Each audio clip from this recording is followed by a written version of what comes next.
శ్రీ గురుభ్యో నమః. మనోరూపేక్షు కోదండ. మనోరూపమైన చెరుకుగడ విల్లును ధరించిన అమ్మ.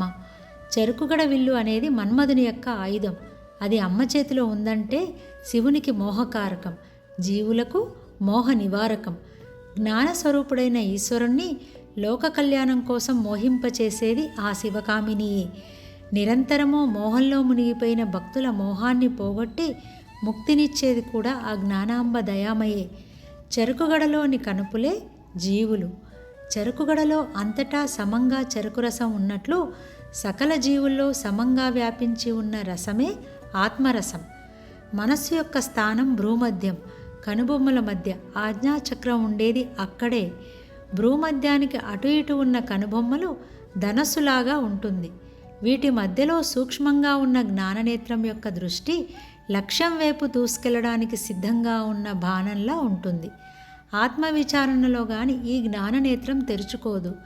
భౌతిక నేత్రాలు మూతబడినప్పుడు ఈ జ్ఞాననేత్రం పనిచేయడం ప్రారంభిస్తోంది. అందుకే మనం ఏదైనా ఒక విషయాన్ని అర్థం చేసుకోవడానికి పూనుకున్నప్పుడు ఆటోమేటిక్గా ఈ భౌతిక నేత్రాలు మూతబడిపోతాయి. ఆత్మ పరిశీలనమే ఆత్మ విచారణము.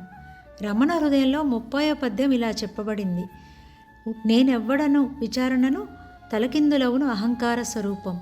తోడనే నేను నేను అనుచు తోచును అహం స్వరూపం. అసలు నీవెవరు అని మనస్సును అడగ్గానే మనసు సిగ్గుతో తనలో తాను ముడుచుకుపోయి తిరిగి ఆత్మగా పూర్ణంగా వికసిస్తుంది. మన ఏవ మనుష్యానాం కారణం బంధ మోక్షయోహో. బంధానికి మోక్షానికి మనస్సే కారణం. మనస్సు బహిర్ముఖమైనప్పుడు బంధ కారణం అవుతోంది. మనస్సు అంతర్ముఖమైనప్పుడు మోక్ష కారణం అవుతోంది. ఆభరణం వైపు దృష్టి పెడితే అది బహిర్ముఖం, బంగారం వైపు దృష్టి పెడితే అది అంతర్ముఖం. సముద్రంలో అల తర్వాత అల అలా వస్తూనే ఉంటాయి. జీవితంలో కోరిక తర్వాత కోరిక అలా కలుగుతూనే ఉంటాయి. కడలుడిపి నీరాడగా తలచు వారలకు కడలేని మనస్సుకు కడమ ఎక్కడిది అంటాడు అన్నమయ్య. సముద్ర స్నానానికి వెళ్ళిన ఒకడు అలలు తగ్గాక స్నానం చేద్దామని అనుకున్నట్ట. అన్ని ఆశలు తీరాక ఆత్మ పరిశీలనం చేద్దామని అనుకునేవాడు కూడా అలాంటివాడే.